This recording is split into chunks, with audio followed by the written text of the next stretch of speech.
Pemirsa, pasangan calon gubernur Jakarta Ridwan Kamil Suswono bertengger di posisi atas papan survei Pilgub Jakarta. Menyusul di belakangnya pasangan Pramono Rano dan Dharma Pongrekun Kunwardana di posisi buncit. Dengan rentang waktu kurang dari sebulan masa kampanye, mampukah Pramono Rano atau Dharma Pongrekun Kunwardana dapat menyusul ketertinggalan? Atau mungkin survei sekarang menjadi cerminan untuk penghitungan saat hari pencoblosan November mendatang?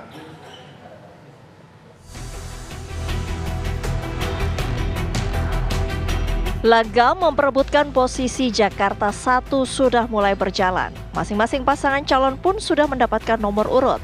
Dari hasil pengundian, pasangan yang diusung Kim plus Ridwan Kamil Suswono mendapat nomor urut 1. Pasangan dari jalur independen Dharma Pongrekun Kunwardana mendapat nomor urut 2. Sedangkan pasangan yang diusung koalisi PD Perjuangan Pramono Anung Rano Karno mendapat nomor urut 3. Di awal masa kampanye Pilgub 2024, elektabilitas pasangan nomor urut 1 Ridwan Kamil Suswono sudah jauh meninggalkan para pesaingnya. Dalam survei terbaru yang dirilis oleh Poltreking Indonesia, pasangan calon nomor urut 1 Ridwan Kamil Suswono memperoleh angka 47,5%. Di posisi kedua ada pasangan Pramono Anung Rano Karno dengan elektabilitas 31,5%. Dan di posisi terakhir pasangan calon independen Dharma Pongrekun Kunwardana di 5,1%. Menilik dari survei yang lain, Lembaga Survei Indonesia juga menempatkan pasangan RK Suswono di posisi pertama, Pramono Rano di posisi kedua, dan Pongrekun Kunwardana di posisi buncit. Kendati unggul di awal, Direktur Eksekutif Lembaga Survei Indonesia Jayadi Hanan menyebut angka tersebut masih sangat cair. Bahwa peta Pilkada Jakarta untuk sementara RK dan Suswono unggul berhadapan dengan Pram Rano, tetapi kesimpulan kedua, tetapi tingkat dukungan terhadap RK Suswono itu atau peta elektabilitas wilayah Jakarta Pilkada Jakarta sekarang masih cukup cair karena lebih dari 60% pemilih baru memutuskan pilihannya menjelang hari H dan lebih dari hampir 40% pemilih masih mudah berubah pilihannya. Lantas dalam kurun waktu sebulan masa kampanye, mampukah pasangan Pramono Rano dan Pongrekun Kunwardana mampu membalikan keadaan?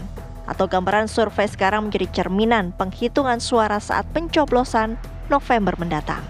Tim TV One mengabarkan.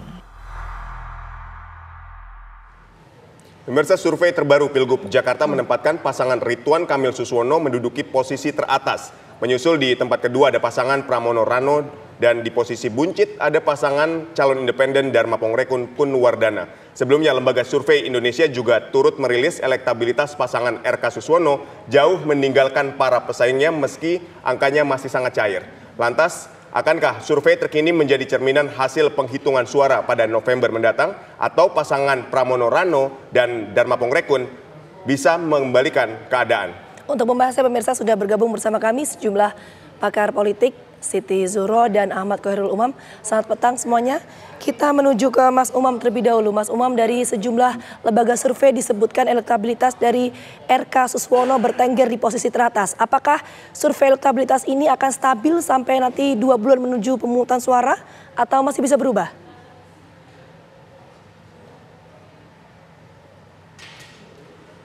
Mas Umam? Hasil dari survei tadi, hasil survei tadi setidaknya menjadi kabar gembira bagi kelompok nomor urut 2 dalam konteks ini, Ridwan Kamil dan juga Suswono. Tetapi bahwa angka itu belum memiliki sebagai kekuatan mutlak kemenangan dalam proses pilkada. Karena kalau misal kemudian dari angka di 47 atau 48%, atau 51%, tetap masih belum aman karena memang masih dalam konteks, kalau 51 masih dalam konteks margin of error. Kalau akan jauh lebih aman kalau misal kemudian RK Suswono bisa mengamankan pada angka sekitar 58 atau bahkan sekitar 60%.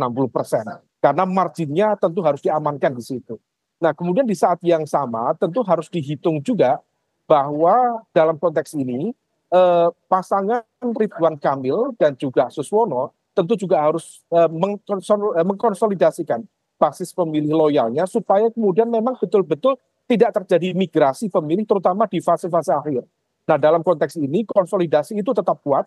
Memang secara kekuatan praktis ada sekitar 80% yang memberikan dukungan kepada paslon ini. Tetapi sekali lagi kalau kita merujuk pada Pilkada DKI yang sebelum-sebelumnya, ada sesuatu yang sifatnya dinamis, sesuatu yang sifatnya unpredictable.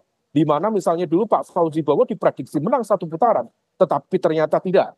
Kemudian dalam kesempatan yang sama dulu Pak Ahok juga dijagokan, isunya juga 1 putaran, tapi ternyata tidak. Nah, hal ini yang kemudian harus dihitung betul secara cermat, supaya kemudian betul-betul konsolidasi itu bisa terjaga dengan baik di titik akhir, supaya kemudian migrasi pemilih tidak terjadi, kemudian shiftingnya bisa diantisipasi dengan baik.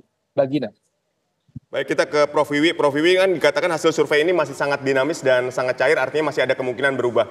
Nah, kalau kita lihat peluangnya ini seberapa besar kemungkinan misalnya mereka yang belum menentukan pilihan terus dapat menggeser posisi Ridwan Kamil Suswono? Ya, ini menarik ya, apa yang dijelaskan Mas Umam tadi itu memang intinya adalah masih dinamis ya, masih cair, masih dinamis, dan ini masih kurang sekitar berapa minggu ya, lebih dari sebulan ya tentunya. Jadi 2 bulan ya kalau nggak salah ya, seperti itu.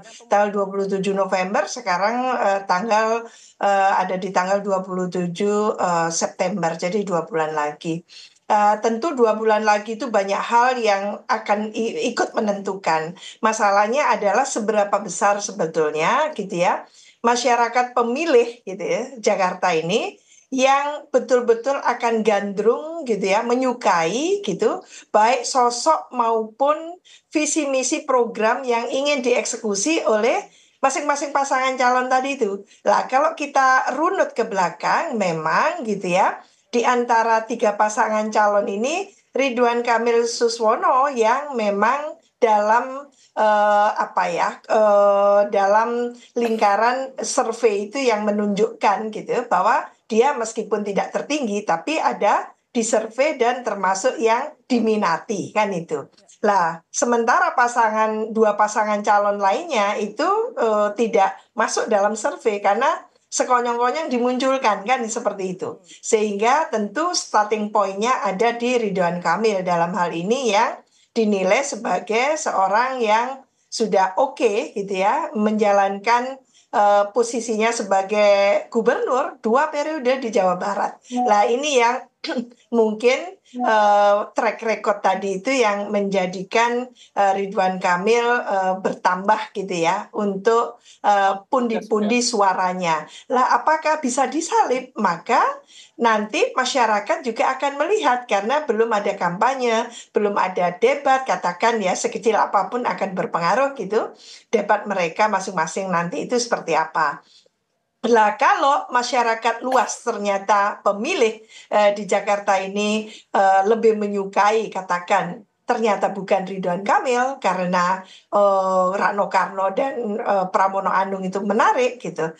Lah, ini tidak tertutup kemungkinan disalib gitu ya perolehan persentase suara tadi itu dan semakin kecil kemungkinannya untuk 1 putaran kan itu. Lah, ini termasuk menarik. Jadi kalau saya melihat seberapa besar sebetulnya visi misi program yang ditawarkan oleh 3 pasangan calon ini dan kita melihat apakah kecenderungan pemilih kita, perilaku pemilih kita gitu ya akan lebih menyukai kepada pasangan Ridwan Kamil kah atau Pramono Anung atau yang Darmagun ya kalau tidak salah seperti itu calon perseorangan itu. Kita belum bisa mendefinisikan secara katakan gitu ya definitif atau menyimpulkan secara definitif bahwa katakan gitu ya Ridwan Kamil akan absolutely gitu ya leading dalam kompetisi kontestasi ini sebelum ada kampanye dan debat terakhir ya, mungkin kelihatannya minggu terakhir ya, seminggu sebelum pencoblosan ya, sebelum tanggal 27 November itu katakan seminggu sebelumnya mulai akan bisa dipastikan gitu ya, siapa yang memang ternyata unggul dan diminati oleh masyarakat Jakarta untuk memimpin 5 tahun ke depan itu. Baik. Mas Adit. Ya, kita ke Mas Umam. Fenomena unik di Pilkada Jakarta, pasangan calon yang memiliki elektabilitas tinggi berdasarkan survei ini malah selalu menelan kekalahan. Tapi dijawabnya nanti Mas Umam, usai jeda, tetaplah di Kabar Petang.